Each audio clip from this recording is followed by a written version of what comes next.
Right guys, it's Bob here from Carve.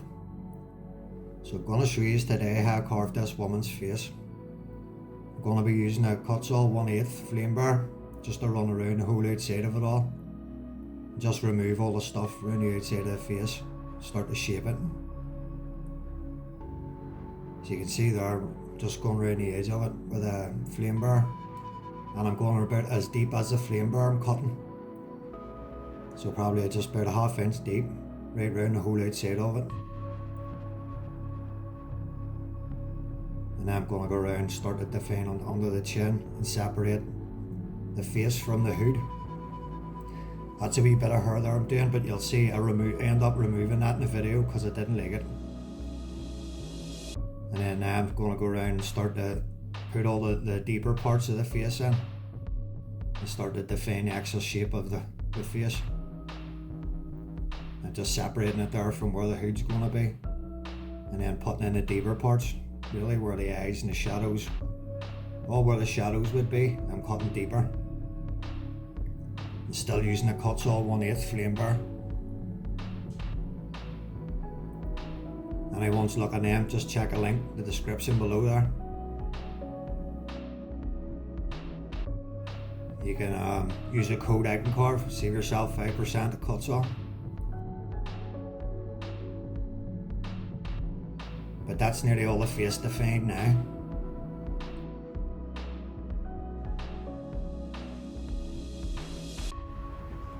And now I'm going to use the roto zip. It's a wall tile cutter, and I'm using it to go around the whole outside of the face and just really sharpen up the edges and define it. I'm just lowering down now all the deep parts and clean cutting under the lip. I'll start to cut in clean around the nose and then do the eye and stuff. Just really putting a nice clean cut on there where the kutzall couldn't get down into. And now I'm on the People Sand Mandra, just to give it a quick run it over. Anyone looking at them, I'll put the link in the description, you can check for People Sand Mandra. And then that's just a wee diamond bar, I'm just running over, doing the last of the shaping of it. And you can see it there now, it's all sanded up. It's starting to take shape.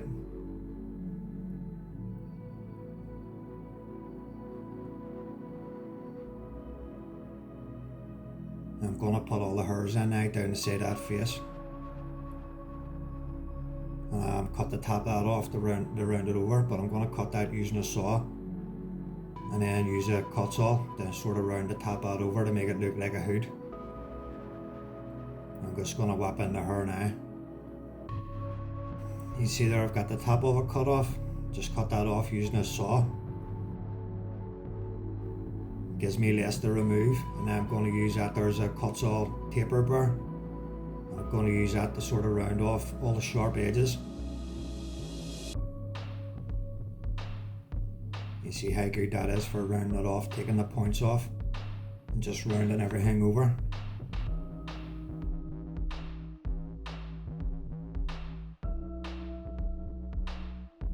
That was a brave bit of work after that, and I ended up with this. You can see now I've got it sort of starting to look like a hood at the top, and I've got the hair cut in. I just used the kutzall flame bar to put the hair in, and then undercut it with a roto zip. And then I'm going to just burn all that where the cloak is. You can see there now I just burned it, just ran over it with a wee flamethrower. And then you can see the face is starting to get pretty good with the sanding now, but I do more sanding on it. What I'm going to do now is sort of put the spirals into the cloak. And I'm just using a diamond tip, just a round diamond tip bar. And you can see there I'm just putting in the spirals into the cloak.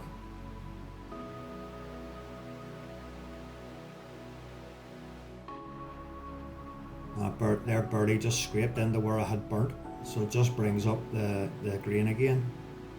The spiral actually looks like grain.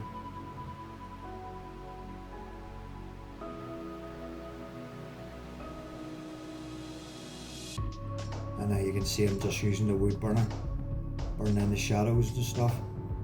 I have a full video of me doing all the wood burning on that face that I'm going to release separate, just to show how I use the wood burner. And then that's me sanding it, guys, so don't forget to sand your pieces.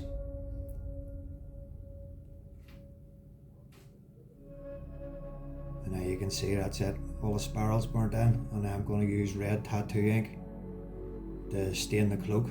I've used that before for several of my wizards, you'll see in some of the other videos. It does a really good job with the staining. It's just a very small drop of tattoo ink in the water. And you can see there now I'm just layering it down the side. And then that's pretty much it done. I let that there dry, and then I give it 3 coats with spray lacquer. And that's what we have now. That's the finished piece. So that's pretty much how I done that Mystic Lady carving. Hopefully that's helped a couple of you out. I'm definitely going to do a few more of these here in the future because I really enjoyed doing that. That whole carving was in a 2-inch cedar board. That's about maybe 8 inches tall. So there we go, guys. Hope you enjoyed that video. Hope everybody stays creative. And say thanks for watching, guys. And I'll see you all in the next video. So everybody stay creative. Have a nice day.